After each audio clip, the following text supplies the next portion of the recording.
The sky over Lone Pine, Colorado, had turned the color of bruised steel by the time Earl Whitmore crouched next to the old water pump at the far end of his pasture.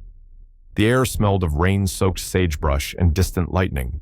Every joint in his 63-year-old body ached with the promise of another coming storm, but he wasn't done tightening the rusted valve that kept his irrigation line alive.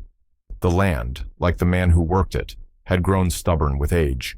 He muttered under his breath, wrench gripped tight. "Come on, girl, just give me one more season." Then it happened. A sharp blare of a siren cut through the heavy air, high-pitched and strained, then sputtered into silence. Earl paused, standing slowly, wiping his weathered hands on the back of his jeans.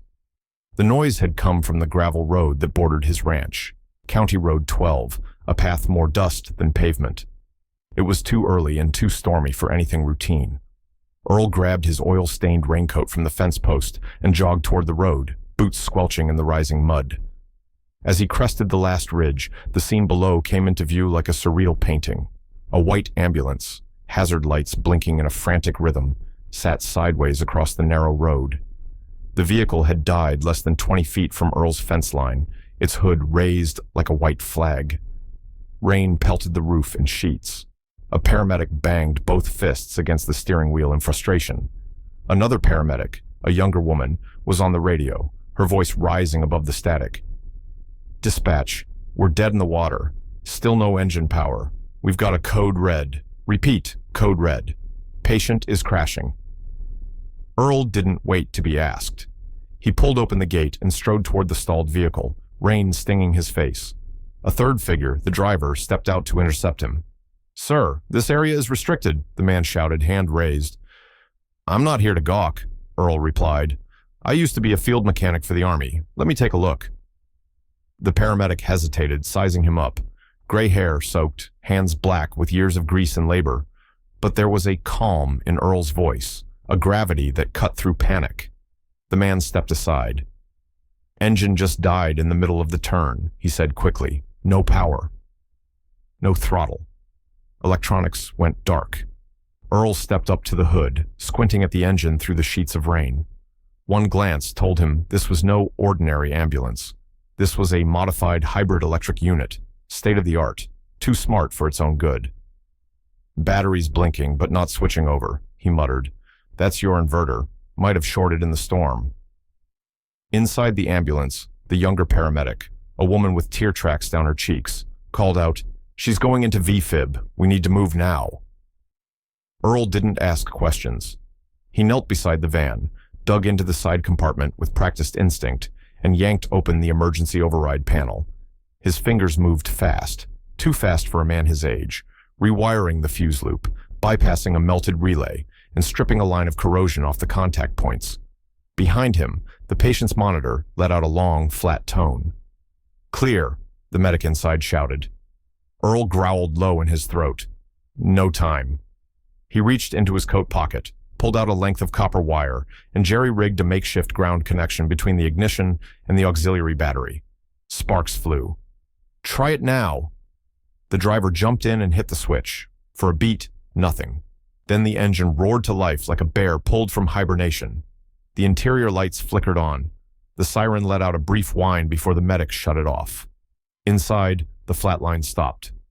"She's got a pulse," the paramedic screamed. "We're moving!" The rear doors slammed shut. The ambulance reversed, corrected, and sped off into the storm, tires slicing through the mud. Earl stood still as the taillights disappeared into the downpour, breathing hard, soaked to the bone. He had no idea whose life he had just saved, and no way of knowing that the woman lying in that ambulance was none other than Riley Monroe, Billionaire founder and CEO of Helios Motors, the woman known to Wall Street as the silent visionary and to Washington as the tech queen behind the president's clean energy initiative. All Earl knew was that there had been a broken machine, a moment that counted, and a decision to act without hesitation. He watched the rain fall for a long time after the ambulance was gone. Somewhere nearby, thunder rolled across the hills, low and mean. The storm wasn't over, and neither was this story. The morning after the storm, Earl Whitmore found himself brushing off mud from his boots in the polished marble lobby of Lone Pine Medical Center. The contrast was stark. His flannel shirt, still damp from the morning mist, looked completely out of place against the glass walls, chrome railings, and suited professionals moving briskly around him. Nurses in pastel scrubs walked past with clipboards, while receptionists answered phones with mechanical precision. Earl stood stiffly, holding his worn-out cap in both hands, like a child waiting outside a principal's office. A nurse approached him with a clipboard and a sympathetic smile. "Mr. Whitmore, we just need you to sign a few incident forms for our report on last night's ambulance malfunction." He took the pen she offered and squinted at the printed pages. "You folks sure like your paperwork." "Part of the job," she replied with a shrug. Earl completed the forms with the careful, slow penmanship of someone who hadn't written anything formal in years. As he handed the clipboard back, he noticed two men in tailored navy blue suits whispering at the end of the hallway. One of them glanced in Earl's direction. He shifted uneasily. "You sure you don't need anything else? I should be getting back." "Actually," the nurse said, checking something on her tablet, "the patient you helped, Miss Monroe, has just regained consciousness. She specifically asked to speak with you." Earl blinked. "She did?" "Said she wanted to thank the man who fixed the ambulance." His first instinct was to decline. He wasn't one for attention, especially from strangers. But the sincerity in the nurse's voice and the odd formality of the request made him nod slowly. "All right, just for a minute." She led him down a quieter wing of the hospital, where the decor shifted from sterile white to warm earth tones and soft lighting. Private recovery rooms lined the corridor. Security personnel stood watch near one of the doors, speaking into their earpieces. Earl felt his stomach tighten. "What kind of patient needs a detail like that?" he muttered. The nurse didn't answer, but gave him a reassuring smile before gently knocking on the door and opening it. Inside, the room was hushed and dim, a single window letting in a stream of soft sunlight. The woman in the hospital bed looked fragile but composed. Her gray-streaked dark hair was swept back, her skin pale but elegant. Even in a hospital gown, there was an unmistakable authority about her, the kind Earl recognized from watching senators or CEOs testify on C-SPAN late at night when he couldn't sleep. "Mr. Whitmore," she said, her voice measured but genuine. "Please, come in." He stepped inside cautiously. "They told me you wanted to talk to me. I didn't do much. Just patched up a fuel line." She gave a faint smile. "Well, that patch kept the ambulance moving long enough to keep me alive. So, I'd say you did more than not much." He nodded, eyes scanning the machines around her. "Glad you're on the mend." There was a long pause before she added, "You probably don't recognize me." Earl tilted his head. Her face did look vaguely familiar. She gave a small chuckle. "Riley Monroe, Chief Executive Officer of Helios Motors." His brows lifted, the name landing with a delayed thud. "Wait a minute," he said slowly. "You're the woman who stood next to the president when he announced that new green transportation bill." "Guilty," she said with a tired grin. Earl let out a low whistle. "Well, hell, I figured you were someone important with all those fellas in suits loitering about, but I never thought I was patching up a billionaire's ride in a rainstorm." Riley studied him for a moment. "You didn't ask who I was. You just helped." "Didn't need to. Didn't matter." A silence stretched between them, not awkward, but weighty. Finally, she leaned forward slightly. "I want to invite you to visit our main campus, Helios HQ, once I'm back on my feet." Earl blinked again. "Why in the world would I want to do that?" "Because," she said, "you reminded me of something I think our company's forgotten, the value of intuition, of human hands. I'd like you to see what we're working on, and maybe tell us what we're missing." He scratched his chin. "I don't know much about electric cars or algorithms." "That's exactly why I'm asking." Another long pause. Earl finally nodded. "All right, I'll think about it." "That's all I ask." She extended a hand toward him. Earl took it gently, conscious of the IVs and monitors. "Take care of yourself, Ms. Monroe. You too, Mr. Whitmore, and thank you, truly." He left the room, feeling like he'd just stepped through some invisible doorway into a world he hadn't asked to enter. Out in the waiting area, another man in a suit was watching him with thinly veiled curiosity. Earl ignored him, made his way out into the open air, and pulled his old truck around from the parking lot. As he turned onto the road leading back toward Lone Pine, the clouds broke and sunlight spilled across the distant mountains.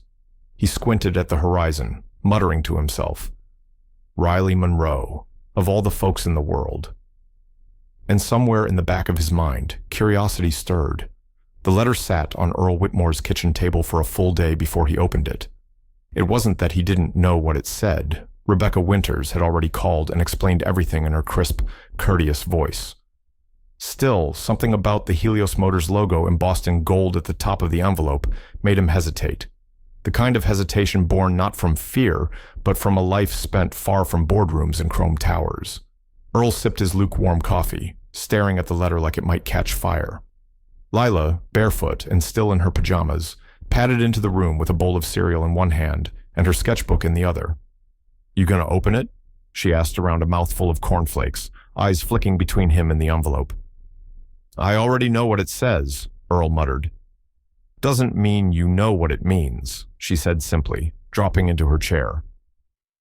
Earl leaned back with a sigh, running his hand through his silver hair. "They want me to come to the city, Helios headquarters," Riley Monroe herself asked. "Because you saved her life." He gave a non-committal grunt. Lila pushed her cereal aside and leaned forward, elbows on the table.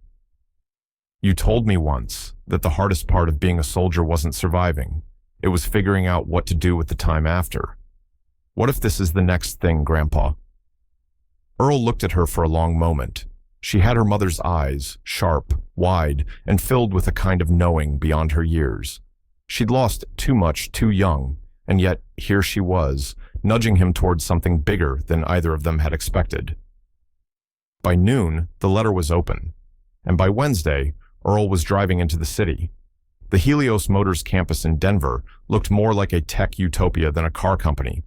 It rose out of the flat earth, like a spaceship that had decided to settle in Colorado. Sleek angles, solar panels that shimmered like fish scales, and a glass tower in the center that reflected the sky with unnerving precision. Earl's rusted Ford pickup creaked as he pulled up to the security gate. He rolled down the window, feeling absurdly out of place in his denim jacket and flannel shirt. The guard scanned his ID and smiled politely. "Welcome to Helios, Mr. Whitmore. Ms. Monroe is expecting you." Earl nodded, his stomach flipping in a way he hadn't felt since basic training. Inside, the building was all quiet hums and polished surfaces. People moved with purpose, voices soft, fingers tapping on tablets. A young assistant guided him through corridors where robots delivered coffee and walls shifted color in response to sound. They brought him to the executive lounge, a misnomer if Earl ever heard one. It was more like a tranquil greenhouse, with vertical gardens climbing every wall and ambient music so subtle he wasn't sure it was music at all. Riley Monroe stood at the window, her reflection ghosting against the glass. She wore a navy pantsuit with clean lines and no jewelry. Her hair was pulled into a low twist, and despite the faint shadows beneath her eyes, she looked commanding. "Earl," she greeted him warmly, stepping forward to shake his hand. "I'm so glad you came." "Wasn't sure I would," he admitted, still not sure what I'm doing here. "That's fair," she said, gesturing for him to sit. "But I think you'll understand soon." They sat across from each other, separated by a table made of reclaimed wood, likely more expensive than his entire barn. Riley reached into a folder and pulled out a thin tablet, placing it between them. "You know, when the ambulance stalled on your road, I was about 3 minutes away from cardiac arrest," she said. "Your intervention gave me time, but what I find more impressive is how you fixed it." Earl frowned. "Fuel line was cracked, sensor fault. I've seen worse on tractors in winter." She smiled, tapping the screen. It showed a schematic of the same ambulance, complete with AI diagnostics overlays. "Our system didn't detect it. The AI wrote it a false positive through the secondary relay. Your instincts found it in less than 5 minutes. That's the kind of judgment even our smartest machines can't replicate." Earl rubbed his chin. Machines don't get cold hands or muddy boots. They don't see things they didn't expect to find. "Exactly," Riley said, eyes lighting up. "And that's the problem we're facing. Helios is on the cutting edge of autonomous driving, but we've hit a wall, what we call intuitive failure. Situations where the data looks clean but something's still wrong. We've tried to solve it with better code, but maybe what we need is human code. Earl blinked. You want me to tell your robots how to guess? In a sense, yes, she replied. I want to build a hybrid test group, mechanics, veterans, engineers, real-world thinkers who don't trust a screen until they've touched the machine. I'd like you to lead the first trial phase. We're calling it the Human Override Protocol. He stared at her, incredulous. You want me, an old farmer from Lone Pine, to test your fancy electric cars? Riley nodded.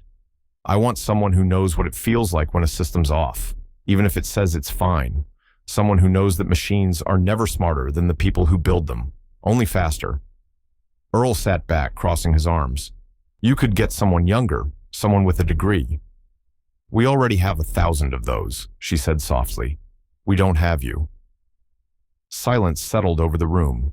Earl felt the weight of something big curling around his shoulders. Not pressure, but possibility. He thought about Lila, about the look on her face when she told him this could be his next chapter. What exactly does this job entail? 3 months. You work here part-time. We give you access to our prototype lab. You test our systems, challenge our assumptions. We'll pay you well. No strings attached. Earl hesitated. I'll need to talk to my granddaughter. Of course, Riley said, standing. Take your time. But Earl, she held his gaze.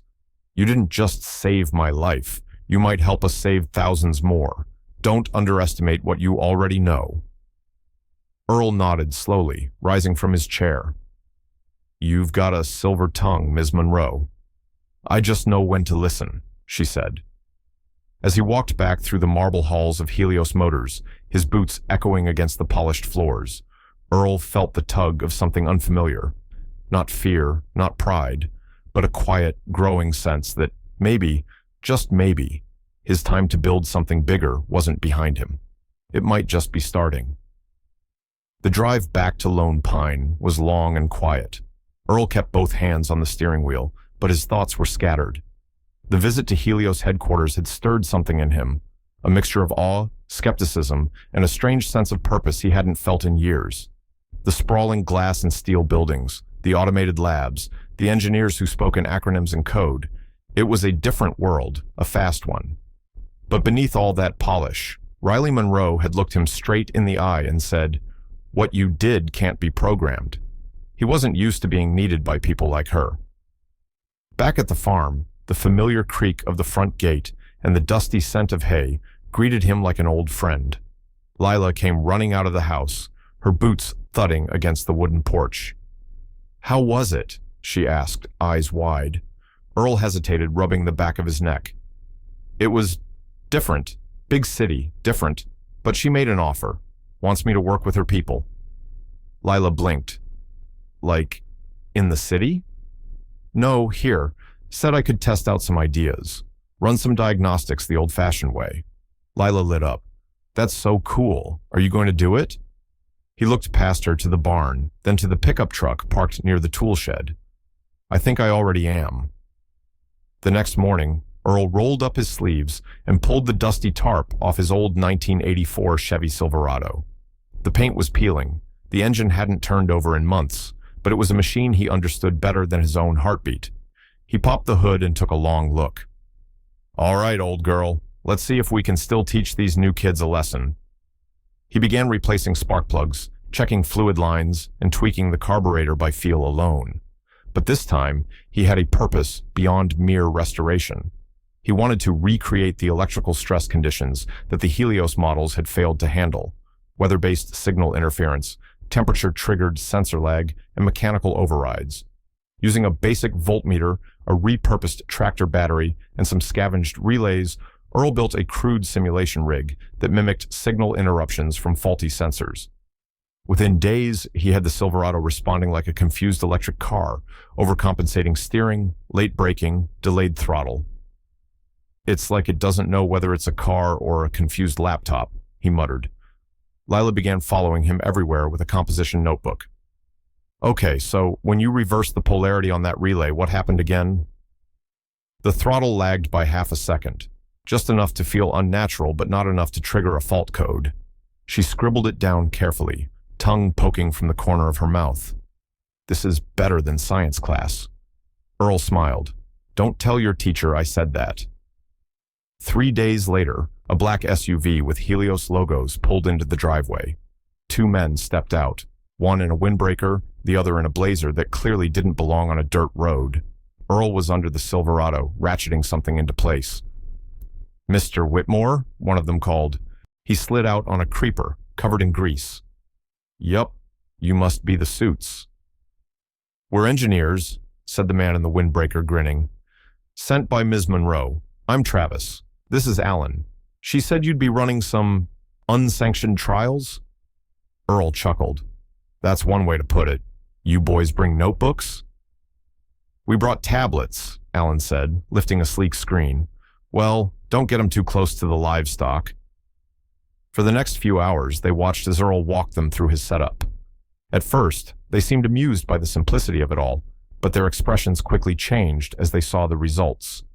The Silverado's behavior under certain voltage conditions mirrored the erratic behavior they'd been documenting in Helios's AI systems. "How did you get this without a lab?" Travis asked. Earl tapped his head. "Turns out the best sensors are still human ears and fingertips." Lila cleared her throat. "And don't forget the assistant." "Of course," Earl grinned. "She writes faster than most secretaries I ever had in the Army." The engineers took photos, logged data, and called into Helios to report preliminary findings. "You realize," Alan said quietly, "you might have just figured out something we've been chasing for months." Earl just wiped his hands on a rag. "I didn't figure nothing. I just listened to the truck. Machines talk if you know how to hear 'em." As the sun dipped behind the Rockies, the engineers thanked him and promised to return. Earl sat on the porch with Lila, watching the SUV disappear down the dirt road. "Think they'll actually use what you found?" she asked. Earl took a long sip of his coffee. "That depends. Some folks still believe computers are smarter than people." Lila smiled and held up her notebook. "Then let's prove otherwise." The stars were out now, blinking softly over the fields. Earl leaned back in his chair, one hand resting on the weathered armrest, the other on Lila's shoulder. "Looks like we got ourselves a science project, kiddo." And for the first time in a long while, the future felt like something worth chasing. The Helios Motors mountain testing facility wasn't marked on any public map. Tucked deep within the jagged ridges of the Colorado Rockies, the sprawling complex appeared only as a vague outline on satellite imagery, as if nature itself had been instructed to keep secrets. Earl Whitmore found himself inside a sleek, low-slung black SUV, climbing a winding gravel road that snaked through towering pine forests and snow-capped outcrops. The farther they climbed, the more out of place Earl felt in his old flannel shirt and boots still dusted with hay. "You sure they don't think I'm just some backwoods grease monkey?" he muttered to the young driver, who responded only with a polite smile and another glance at the GPS. When the trees finally parted, Earl saw it. A futuristic structure embedded into the mountain like a spaceship had landed and decided to blend in. Concrete and steel met glass in a seamless embrace. The entrance had biometric scanners and a gate manned by 2 silent guards. This wasn't just a place for testing cars. It was where ideas were dissected, where machines went to be reborn. Riley Monroe herself greeted Earl at the entrance, flanked by her head of R&D and 2 assistants. She looked far healthier than the last time they met, but still carried a faint pallor beneath her sharp cheekbones.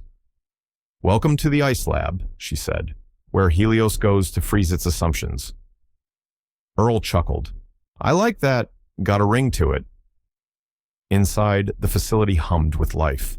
Engineers in crisp white coats and techs in insulated boots moved around simulation chambers, wind tunnels, and thermal pressure labs. Earl followed Riley past a wall of monitors, displaying graphs, crash footage, and diagnostic models. One screen looped footage of a test vehicle skidding on a simulated icy road, the AI control system failing to respond in time. "That happen often?" Earl asked, nodding at the footage. Riley hesitated before answering. "Often enough to worry me. We suspect a design flaw in the brake response algorithm, but it only shows up under very specific thermal conditions. temperatures below -20, following high-speed deceleration. Earl leaned closer to the footage. It's overcompensating. See that jitter before the lockup? Like it's trying too hard to decide. The head engineer, a bespectacled man named Alan Chen, frowned. We think it's a latency delay between the sensory input and the actuator response. The AI needs more time to process anomalies. No, Earl replied calmly. It doesn't need more time. It needs less guessing. This isn't a chess match, it's ice. You can't reason with black ice. You react. Riley turned to her team. Get him access to the test bay. Earl spent the next 4 hours crawling under prototypes, peering into calibration panels, and manually testing fluid lines. He requested tools nobody had used in years, a handheld pressure gauge, a thermal imbalance sensor from the Army surplus cabinet. Most of the team looked on with amused confusion, but not everyone. A tall, quiet engineer in his early 40s watched Earl work with visible respect. Thomas Fan, the lead systems integrator, had been following the Helios project since its inception. He was a first-generation Vietnamese American with a background in biomechatronics. But more importantly, he grew up fixing carburetors in his uncle's garage in Bakersfield. Something about Earl's methods struck a chord. Your testing instinct, Thomas said, stepping beside Earl as the older man reconnected a brake calibration manifold. Instinct and a good memory, Earl said. This setup reminds me of a Humvee I had to fix in the Hindu Kush, with nothing but chewing gum and 2 feet of surgical tape. Thomas smiled. Did it work? Got us out of there alive. That counts. Later that day, Riley convened a technical review with Helios's senior engineers. Earl was invited to present his findings. He stood at the front of a glass-walled conference room, surrounded by PhDs and AI scientists. Diagrams glowed behind him, but he stuck to a grease-stained notepad. The issue, Earl began, isn't in your tech. It's in how you expect it to behave. Your AI thinks it has time to double-check itself. On a frozen incline, you don't get that second guess. You either bite the road or you spin. Murmurs spread across the room. One engineer raised her hand. With all due respect, Mr. Whitmore, we're operating on a system with 1.2 teraflops of processing speed. It can react faster than any human. Sure, Earl replied, but it still has to choose what to react to. Brains don't work like wrenches. Sometimes you feel the slip before the data says you're sliding. A chorus of objections rose, some polite, others more pointed. This is anecdotal at best. We need data-driven results, not cowboy heuristics. No offense, but do you even code, Mr. Whitmore? Riley raised a hand, silencing the room. We asked him here because the AI failed a scenario. Earl saw what the system couldn't. That warrants respect. Thomas cleared his throat. I ran Earl's analysis against our last 9 crash simulations. His observations matched the anomalies we couldn't explain. I believe he's right. The AI isn't faulty. It's overthinking. The room quieted. Riley nodded. Then we build a failsafe, a sensor array keyed to low-temperature panic conditions, hardwired, bypassing AI if necessary. Call it human override, Earl said. Thomas smiled. Better, let's call it Whitmore Protocol. No one laughed, but neither did anyone protest. Earl nodded modestly, unaware that this moment would mark the beginning of a quiet revolution at Helios Motors, one rooted not in code, but in calloused hands and stubborn wisdom. Outside, the wind howled against the steel frame of the ice lab. Inside, a seed of trust had been planted in ground few had ever thought to till. The late afternoon sun slanted across the golden fields of Lone Pine, casting long shadows across the Whitmore property. Earl had just finished replacing the distributor cap on the old Dodge when he noticed something off. The engine coughed but didn't catch. Odd, he just tested the battery and fuel line the night before. Still no luck, Lila called from the porch, notebook in hand. She'd been cataloging every repair he made for the past 2 weeks, complete with diagrams and handwritten notes. Earl shook his head, wiping his hands on a rag. Not yet. This old girl usually talks back louder than this. The phone in his pocket buzzed. Earl pulled it out, expecting another update from Thomas Fan about the upcoming AI diagnostics. Instead, it was a call from an unlisted number. He almost declined it, but something in his gut made him press accept. A distorted voice came through. "Stay away from Helios, Mr. Whitmore. You have no idea what you're stepping into." Earl stood still. "Who is this?" "Just a friendly warning. Quit now, or the next thing that breaks won't be your truck." The line went dead. He stared at the phone, heart hammering against his ribs. Lila, oblivious, waved her notebook in victory. "I think I figured out the wiring pattern you tried yesterday." He managed a half smile. "That's great, honey. Go get washed up for dinner." But his mind wasn't on wiring anymore. That night, the wind picked up over the plains. Earl sat by the wood stove, thumbing through Riley Monroe's technical report on Helios's winter braking system. Every page was annotated with his grease-stained fingers. He'd come to respect Riley more than he'd expected. She'd been candid, honest even. It made the anonymous threat all the more disturbing. At around 1:30 a.m., a sound jolted him upright, a sharp metallic pop from outside. He grabbed his flashlight and stepped into the cold. His breath came out in white clouds as he padded cautiously across the gravel drive. Then he saw it. His truck, rear tires slashed, wires dangling from the exposed undercarriage. "Damn it," he muttered, crouching down. The precision of the sabotage wasn't random. Whoever did this knew their way around a vehicle. He took photos, then called the only man he trusted with local threats, Sheriff Dean Harper. Dean arrived within 20 minutes, boots crunching on frost-hardened gravel. "Looks professional," Dean said, running his flashlight under the chassis. "They weren't just trying to scare you, they were trying to sideline you." Earl nodded grimly. "And they left me a message, too. Called earlier. Told me to walk away from Helios." Dean raised a brow. "Any idea who?" Voice was scrambled. Could be anyone. Dean reached into his coat and retrieved a small mirror and flashlight. "Hold on. See this?" He pointed at something just behind the wheel well. "Looks like a tracker." Earl squinted. A black disc, no larger than a poker chip, was embedded near the frame. Dean pried it loose with a pocket knife. "Military-grade GPS unit. Not something you find on Amazon." Earl let out a long breath. So someone's watching. Dean pocketed the device. "I'll run this through our forensic team. But Earl, if someone's going this far, it means you're onto something that matters. You sure you want to keep going?" Earl didn't hesitate. "If they're trying to shut me up, then I damn well better keep talking." The next morning, Earl made the drive to the Helios outpost in a borrowed ranch truck. As soon as he arrived, he requested a meeting with Riley Monroe.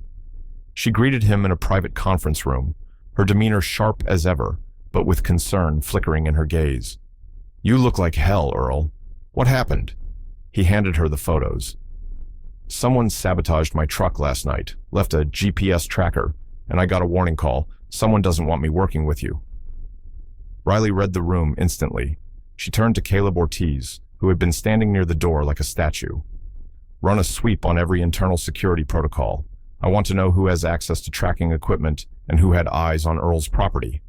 Today." Caleb nodded curtly and left. Riley turned back to Earl. "I swear to you, we had nothing to do with this. I don't care how paranoid some of my people are about your methods. We don't threaten allies." Earl gave a slow nod. "That's what I thought, but it's getting dangerous now. And my granddaughter." Riley leaned in, voice low and firm. "Then let me be clear. You're under our protection now, and if someone inside Helios is behind this, I will personally see them removed." Earl studied her. In that moment, he saw not the CEO with tailored suits and quiet charisma, but a leader who meant every damn word. "Then I'm staying in the fight," Earl said. "We fix this thing, all the way." Riley offered a hand across the table. Earl took it. In the silence that followed, the war for Helios had unofficially begun. A low, taut silence hung over the glass-paneled boardroom of Helios Motors headquarters as Riley Monroe stood at the head of the table, hands resting firmly on the sleek surface. Outside, the skyline of West Denver shimmered with early morning light, but inside, tension flickered with every breath. For the first time since Earl Whitmore had stepped into her orbit, Riley was unsure if her leadership would hold the center. "We have a leak," she began, voice even, steely.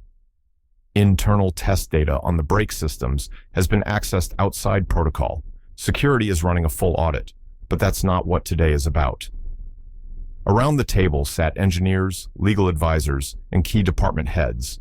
Thomas Fan, seated to Riley's right, gave Earl a small nod of encouragement. Earl, wearing the only collared shirt he owned, shifted slightly in his seat, but kept his weathered hands steady on the armrests.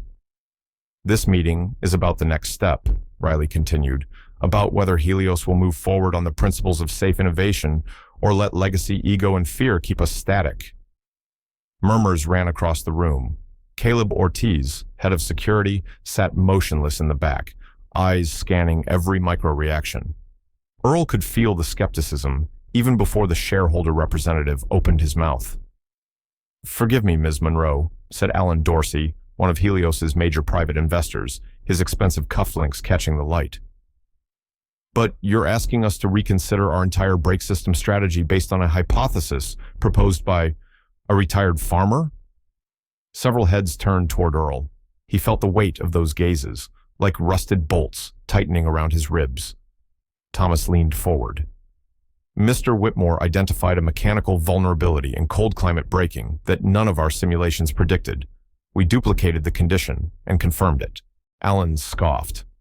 "And now we're to believe this intuition deserves incorporation into our next-gen software suite?" Riley didn't flinch. "Huh. What he found could prevent fatalities. Isn't that what we're here to do?" Earl cleared his throat. The room turned to him. He stood slowly, the chair creaking behind him, then stepped forward with calm resolve. "I may not have fancy degrees," he began, voice carrying the rhythm of soil and storm, "but I've fixed enough busted engines in deserts and mountains to know one thing: what looks good on paper doesn't always hold under pressure." He pointed toward the digital screen showing brake analytics. "You build your systems around what should happen. I come from where you deal with what actually does. You call it intuition. I call it experience." He paused. Same thing, just dirtier hands. A hush followed. Even Dorsey didn't speak.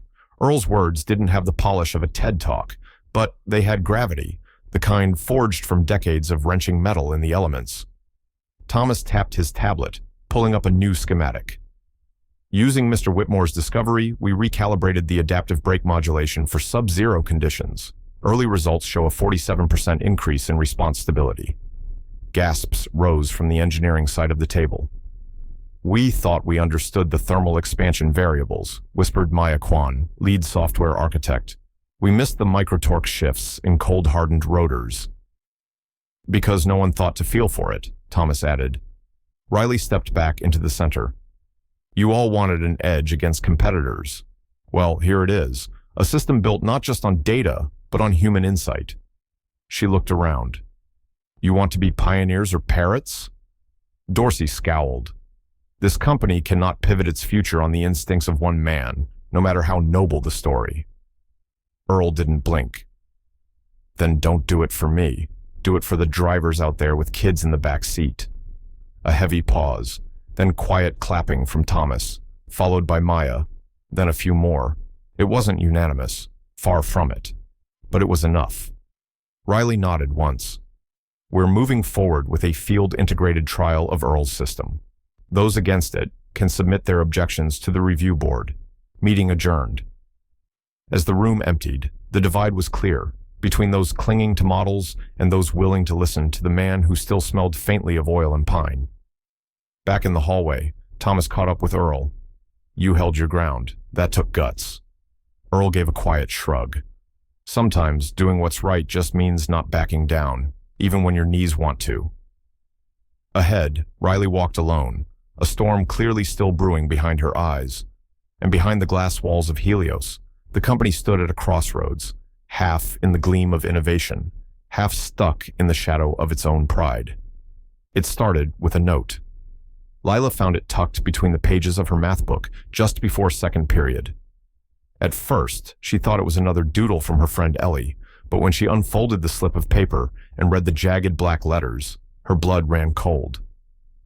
"Your grandpa's in over his head. Tell him to back off before someone gets hurt." No signature. No handwriting she recognized. Just a threat. Sharp and deliberate. Principal Hayes called Earl immediately. By the time Earl arrived at Lone Pine Middle School, Lila was waiting in the office, visibly shaken. The moment she saw him, she dropped her tough act and threw herself into his arms. Her small frame trembled. "I'm okay, Grandpa," she whispered, "but they left it in my book." Sheriff Dean Harper arrived not long after. He examined the note carefully, eyes narrowed, jaw clenched.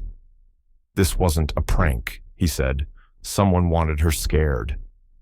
"I want names," Earl growled, fists balled tight at his sides. Dean's voice lowered. "We'll run prints and check the cameras. But if this is tied to Helios or that internal leak, we're entering dangerous territory." Earl took Leela home early that day. As they drove down the long gravel road to the farmhouse, the mood inside the truck was quiet and heavy. The wind had shifted. There was something darker in the air now, a presence. That night, Earl sat at the kitchen table, staring at Riley's business card. Her offer had felt like a lifeline weeks ago. Now, it was starting to look like a noose. The cost was climbing. "I'm pulling out," he told Lila. She looked up from her sketch pad. "What?" "I won't let anyone use you to get to me. I'm done with Helios." Lila was silent for a moment. Then she stood up, walked over to him, and laid both her small hands on top of his. "You always told me we don't back down when things get hard. You said people like us, people who fix things, don't quit just because it's dangerous. You helped save Ms. Monroe's life. You helped make those cars safer. Don't let the bad guys win." Earl looked into her eyes. She wasn't a little girl in that moment. She was her parents' daughter, brave, clear-eyed, resilient. He nodded slowly. That night, Earl called Riley. He told her about the threat, the note, and his decision to stay. Riley's voice was tight but grateful. "We're tightening internal security. I've already escalated things. Whoever's doing this, inside or out, we'll find them." 2 days later, Thomas Fan returned to Lone Pine with a team of Helios engineers and a prototype sensor package built from Earl's notes and sketches. The device was no bigger than a fist, with adaptive vibration feedback and analog input redundancy. It didn't rely on cloud data. It didn't wait for confirmation from centralized AI. It simply reacted. "We call it the E-Whisper," Thomas explained, named after the way it detects subtle changes in vehicle behavior, almost like it listens before machines know they're in trouble. Earl said nothing at first, just reached out and ran a finger over the casing.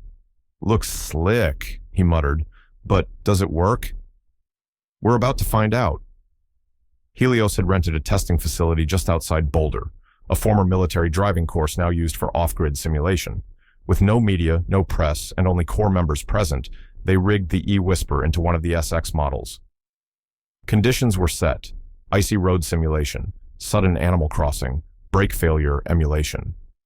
Thomas paced nervously by the control center. Earl stood at the edge of the track, arms crossed. Riley arrived last, flanked by Caleb Ortiz, still under close watch after the bug incident, but not yet removed. The test began. The car rolled forward, AI in full control. At first, it handled the course with precision. Then, as planned, the simulation introduced chaos, slick patches, a disabled sensor, an emergency object thrown into its path. The AI hesitated, but the E-Whisper didn't. The moment the rear tires began to drift, the sensor triggered a corrective cascade. The system didn't wait for consensus. It adjusted instantly. Hydraulic brakes pulsed. The car recovered and continued smoothly. Cheers erupted from the Helios engineers. But Earl didn't move. He just watched. Riley approached quietly. "It worked," she said. "Let's do it again," Earl replied. And then again. And this time, add crosswind and a second failure in the front sensor. Let's see if this whisper can shout when it needs to.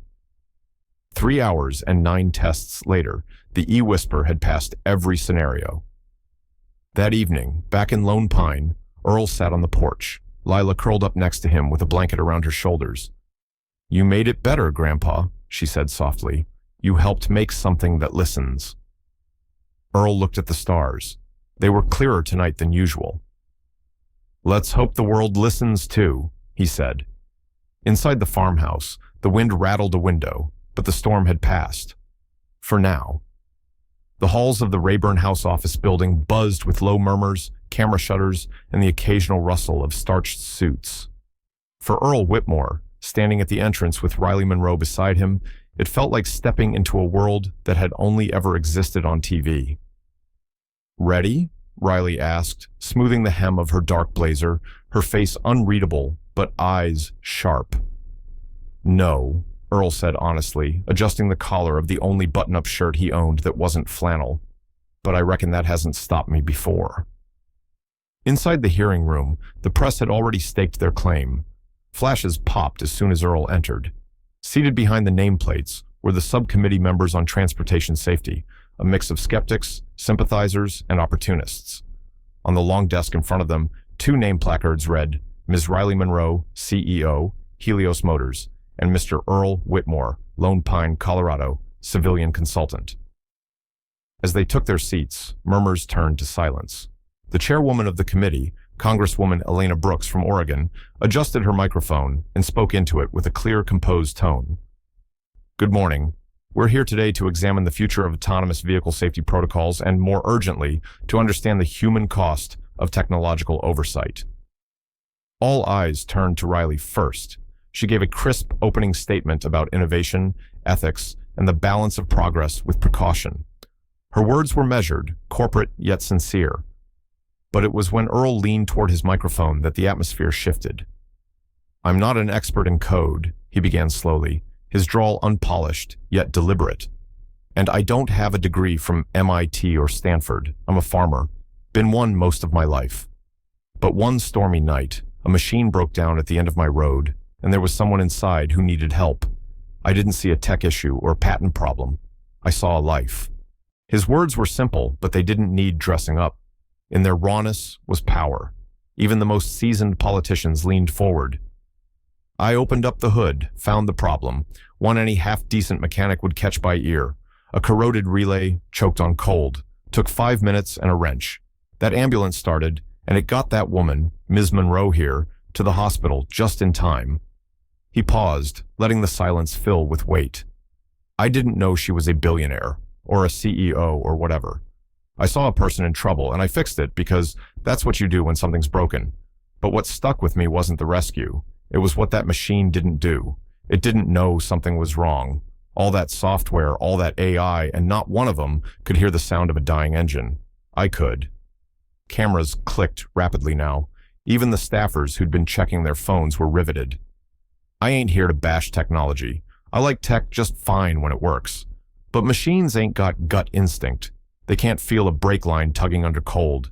They don't get a hunch when something just ain't right. Maybe one day they will. But until then, we've got to stop pretending they can replace people, especially when lives are on the line." Riley looked at Earl with quiet admiration. It was the first time she had seen him speak, not just as a mechanic or partner, but as a voice the world hadn't realized it needed. Congresswoman Brooks leaned forward. "Mr. Whitmore, your perspective is both rare and valuable. Your story has brought this discussion to life in a way numbers alone never could." By the time the hearing recessed, Farmer Fixer was trending on social media. Cable news anchors ran his testimony on loop, dissecting each phrase. Editorials were already being drafted, heralding Earl as the conscience of the machine age. Reporters crowded outside the building. Microphones were shoved toward Earl as he and Riley exited. "Mr. Whitmore, did you expect to become a national figure overnight?" He chuckled, adjusting his hat. "I didn't expect to leave my farm this week." "What do you hope happens next?" "I hope we stop thinking smart means soulless," Earl said plainly. "And I hope folks who build things remember that the best sensor still can't match a set of good ears and a gut full of common sense." Back in her office, Riley received an encrypted message. One of their largest investors, an outspoken critic of integrating human oversight, had pulled out of the opposition camp. The message was short and to the point. "He's right. Let's talk." Later that night, in a quiet hotel room overlooking the Capitol Dome, Earl sat on the edge of his bed, staring out the window. Layla had called earlier, her voice excited. "Grandpa, you're on the news. Everyone at school saw. They called you a hero." He smiled softly but said nothing, still trying to process the surreal turn his life had taken. A week ago, he was tightening bolts in a leaky barn. Now, the whole country seemed to be listening, and deep down, something had shifted. Not just in the way people saw him, but in how he saw himself. The headlines were still buzzing after Earl's quiet but powerful testimony on Capitol Hill. Riley Monroe's name, once shrouded in corporate mystery, was now front and center in every newsroom. The spotlight brought both momentum and enemies. Back at Helios HQ, the atmosphere had turned electric and tense. Inside Riley's private conference room, the blinds were drawn. The room felt dimmer than usual, not because of the lack of sunlight, but because the people inside knew they were about to cross a line that couldn't be uncrossed. Riley stood at the head of the table, flanked by Thomas Fan and Earl, who looked awkward in his pressed shirt and ranch boots. Lila sat quietly in the corner, flipping through a worn notebook full of her grandfather's scribbled equations and ideas. She wasn't technically supposed to be in the meeting, but Riley had insisted. "Before we begin," Riley said calmly, "I want everyone to know that I take full responsibility for bringing Earl Whitmore into this project." A few grumbles stirred around the oval table. "You mean the man with no formal engineering degree? The man who bypassed half of our AI protocols with duct tape and farmer's intuition?" scoffed one of the senior engineers, Mason Drury, a legacy employee who had never liked the disruption Earl represented. "He may not wear a lab coat," Thomas said, "but Earl's solution worked. It saved simulated lives in conditions our system consistently failed. That's worth more than a PhD in my book." Riley raised a hand before the argument could escalate. "Let's stay focused." But focus was about to unravel. An emergency notification popped up on Riley's tablet. Her fingers froze mid-scroll as she read the message. She turned the screen toward Earl. "Security has just flagged Caleb Ortiz," she said tightly. "He's been accessing confidential files, including your private travel data, Earl, and there's video evidence linking him to the tracking device found on your truck." The room fell silent. Earl's jaw clenched, not out of fear, but anger. "That son of a gun." Riley tapped her comm device. "Security, detain Caleb, effective immediately." "What was he looking for?" Thomas asked. "Not just Earl's location," Riley said. "Blueprints of the E-Whisper module. He was preparing to leak them." The betrayal hit hard. Caleb had been with Helios for over a decade. His calm demeanor and loyalty had earned him Riley's trust, and now he'd weaponized it. Outside the room, word spread like wildfire. Caleb's arrest sent shockwaves through the building. Whispers in the engineering bay. Angry glances exchanged in elevators. Loyalty lines began to form in the open plan offices, those for innovation, and those who feared change. By the next morning, a full-blown revolt had erupted among a faction of Helios engineers. "No more compromises," Mason declared in a hastily organized town hall. "We're not going to gamble the future of this company on a farmhand superstition. E-Whisper is untested, unproven. It doesn't belong in Helios's next-gen systems." The room erupted in a mix of cheers and silence. Some nodded. Others looked down at their screens, unsure where to stand. From the back, Thomas rose slowly. "So you'd rather stick with a failing brake algorithm than try something that works? Earl's superstition passed every extreme test." "It's not about the brakes," Mason shot back. "It's about who's changing the code. Helios was built by visionaries, not cowboys." "Maybe it takes a cowboy to ride into uncharted territory," Earl said, walking in through the side door. He hadn't planned to speak, but enough was enough. The room froze. Even Mason's face tensed. Earl walked to the front, Lila by his side, holding the notebook close to her chest. "I never asked for this fight. I was fixing a water pump when I heard a siren and helped, because that's what you do when someone's in trouble. I didn't care who was in that ambulance. I didn't ask for a spotlight or a seat at your table." He paused. "But I won't apologize for trying to make something better. You think the E-Whisper is a gamble? Let's find out." Riley stepped forward beside him. "You want proof? You'll get it. We'll run a public demonstration. Real-world conditions, side by side. E-Whisper versus the legacy system." Mason laughed coldly. "You're going to risk our name in front of the media?" "I'm not risking our name," Riley said. "I'm protecting it." And with that, the lines were drawn. There would be no more debates in boardrooms, no more whispered politics, just data, sweat, and steel.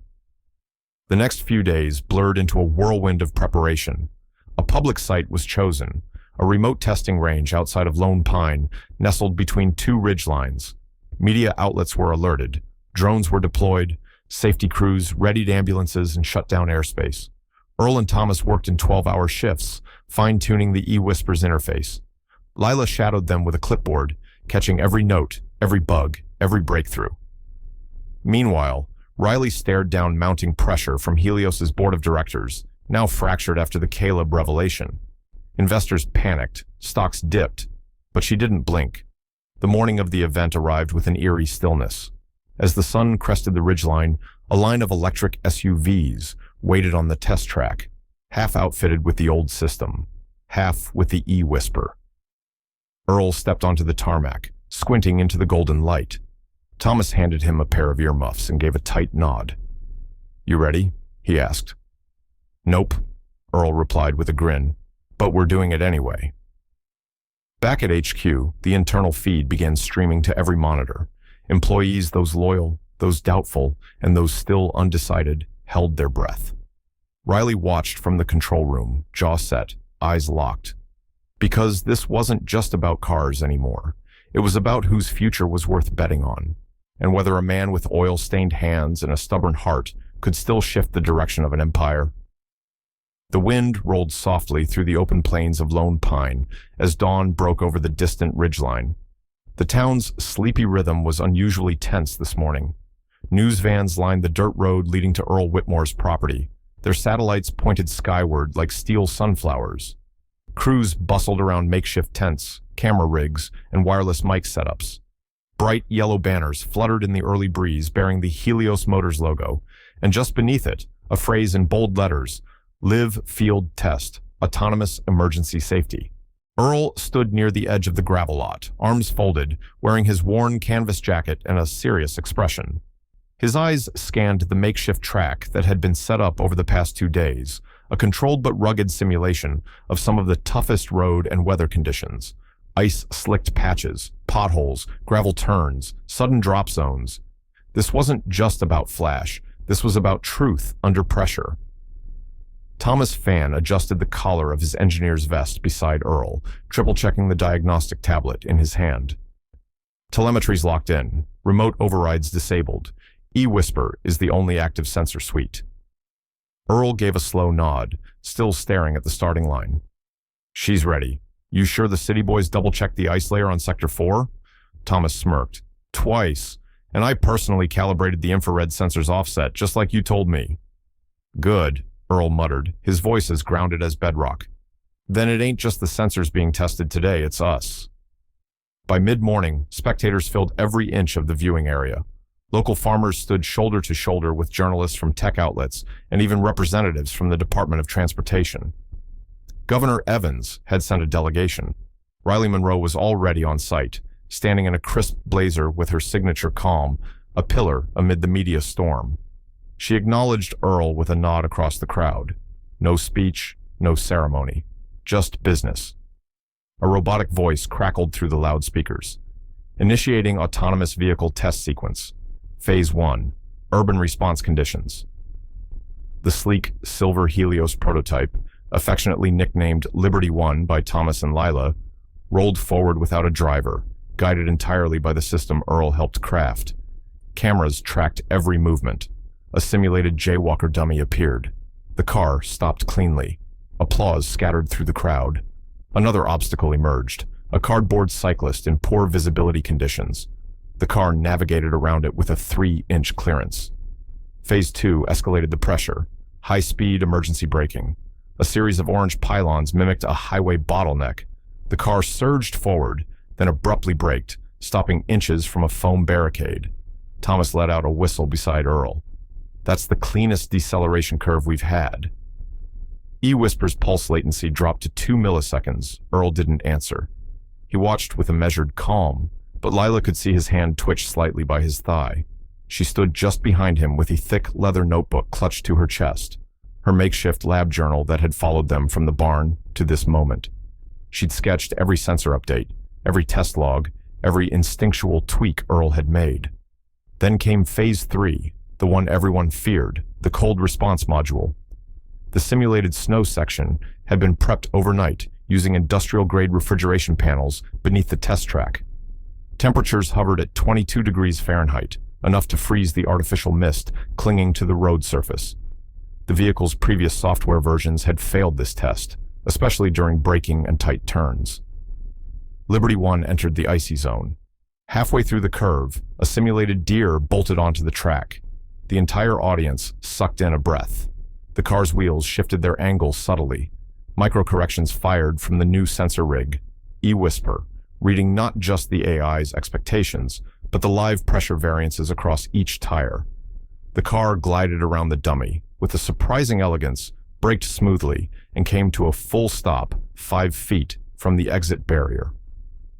Silence. Then a roar from the crowd.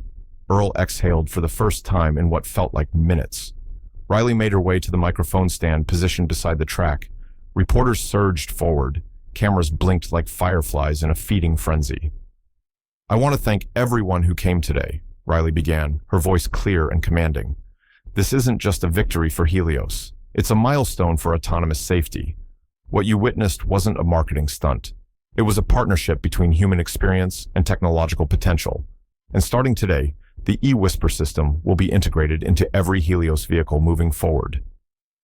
Another wave of applause followed, but this time, it wasn't just for Riley. All eyes turned to Earl. Nina Carver stepped forward, notebook in hand, microphone clipped to her collar. She waited until the crowd hushed, then looked straight into the camera lens streaming live. Today, a retired farmer from Lone Pine, Colorado, reminded a nation that age and background mean nothing when experience speaks truth, she said. Earl Whitmore didn't set out to change the future of transportation. He just wanted to fix a machine because someone's life depended on it, and in doing so, he changed everything. She turned the page and held up a draft of her latest editorial. The headline read, "The Farmer Fixer: Why the Future Still Needs Old Hands." As the broadcast continued and cameras swiveled toward Thomas, Riley, and the Helios board, Earl stepped quietly off to the side where Lila waited. She didn't say anything, just held out his hat, which he'd left on a bench when things got serious. He took it with a smirk, dusted it off, and placed it on his head. "You did it, Grandpa," she whispered. Earl looked out over the vast plains where the test had ended, and the road ahead, both literal and symbolic, began. "No, kiddo," he said quietly, "we did it." And for the first time in a long time, he allowed himself to believe. Maybe this old world still had room for an old soul, with a wrench and a little bit of stubborn hope. The morning sun broke over the golden hills of Lone Pine, casting long shadows over the newly paved lot in front of the Whitmore barn. Dew clung to the tall grass, and a fresh breeze stirred the sunflowers lining the fence rows. Earl Whitmore stood at the edge of the field, one boot resting on the bottom rail of the fence, a steaming mug of black coffee in his weathered hand. He looked down at the flyer Lila had left on the porch. National STEM Youth Summit, empowering the future with tradition and innovation. Beneath the bold header was her name, printed proudly among a short list of keynote speakers. She had been invited not just as a student, but as a young mind who helped document a breakthrough in self-driving vehicle safety. Earl chuckled quietly, his chest swelling with a pride he didn't know how to carry. "She used to count cow patties. Now she's counting circuit feedback," he muttered to no one but the wind. Inside, Leela scrambled to pack her note cards, running through her lines while brushing toast crumbs off her dress. "Grandpa, do you think they'll ask questions about, sensors, or about the eWhisper algorithm?" Earl stepped through the doorway, leaning against the frame. "You've already got all the answers in you, kid. Just speak from the heart. That's what carried us through." She paused, then nodded solemnly. "Like you did at Congress." He smiled softly, ruffling her hair. 2 weeks later, Earl found himself not back in the fields, but inside a windowless, air-conditioned conference room in Washington, D.C. The walls were lined with plaques and monitors, and seated across from him were officials from the Department of Transportation, the National Highway Safety Board, and a few unfamiliar policy advisors who wore their suits like armor. "I never planned on this," Earl began, adjusting the cuffs of a borrowed jacket. "But I reckon roads and machines are a lot like soil and seeds. You get out what you put in, and you gotta respect what's already there." They listened, not with condescension, but with consideration. A month after that meeting, a letter arrived by courier back at the Lone Pine post office. Earl Whitmore, advisor to the Office of Transportation Innovation. It wasn't ceremonial. It came with an invitation, a seat at the table, and a new badge with his name embossed in gold. He didn't tell many people, but Sheriff Harper found out anyway and had it framed for the diner wall next to a photo of Earl fixing the ambulance that started it all. Back in San Francisco, Riley Monroe stood before a crowd of engineers, press, and employees in the central auditorium of Helios Motors headquarters. The stage behind her was flanked by velvet curtains and soft spotlights. In the center, draped in a navy blue tarp, was the company's newest vehicle. "Today," Riley began, "we release not just a new model, but a statement of legacy, a bridge between instinct and innovation, between wrench and code." She paused. "We call it the Liberty Edition." The cover was pulled, revealing a sleek electric SUV. Embedded subtly on its front quarter panel was a small, stylized hammer, rusted at the edges, intentional in its imperfection. Just above it, an engraved line read, "In honor of Earl Whitmore." Instead of blaring startup sounds, the vehicle came equipped with active noise dampening, a nod to the quiet resolve of the man who inspired it. Included in the design were simplified manual overrides, tools that allowed for human intuition to engage with the digital brain of the car. Engineers nicknamed it E-Whisper Mode. Thomas Fan stood at the back of the room, arms crossed, smiling. Old man was right. The machine isn't always the answer. Sometimes it just needs to listen.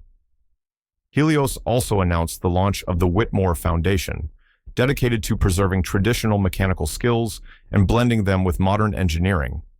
Scholarships were created for rural students with practical backgrounds, those who could tinker, repair, and think beyond a screen. The first recipient? A shy, mechanically gifted girl from Nebraska who fixed tractors with her father and submitted a paper titled "Friction as a Friend." Back in Lone Pine, Earl returned home to find the barn had been transformed, not replaced, but reinforced. Riley had quietly sent a team to modernize it while preserving its frame. The wind vanes spun again for the first time in years, and inside, a new workbench bore the words, "Listen first, then turn the bolt." Earl stood beside Lila one evening as she read letters from students who'd watched her talk online. Kids from Detroit, Tulsa, and even rural Canada who said her voice made them feel like they belonged in science. "They're calling me a role model," she whispered. "You are," Earl replied, "but more than that, you're proof." Proof of what? That even in silence, even when folks say you're too old, too young, too different, if you listen close, fix what's broken, and don't quit, something good will grow.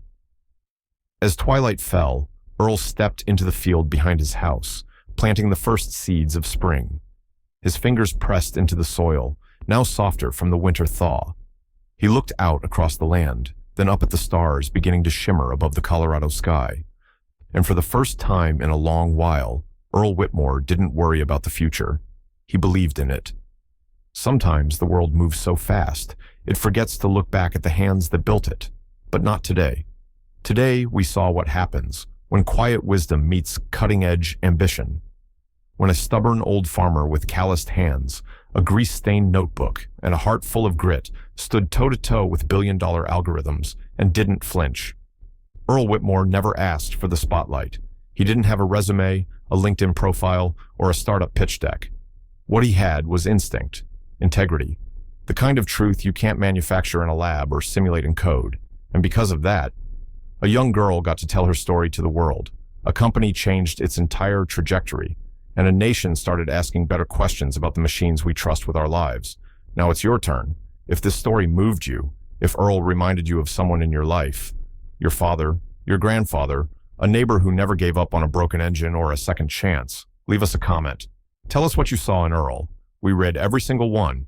And if you believe the world still needs people who listen first and fix with their hearts, then subscribe to this channel, because this isn't the end of Earl's story. Not even close. We've got more roads to drive, more fights to face. In the weeks ahead, we'll bring you more stories from the edges of America, where dignity still matters, where silence speaks volumes, and where ordinary people do extraordinary things. But we need your help. Subscribe, comment, share. Be part of something grounded, something real. Because sometimes the smallest wrench can steer the biggest wheel, and if Earl taught us anything, it's that you don't have to be loud to make a difference. You just have to care enough to act. We'll see you in the next one.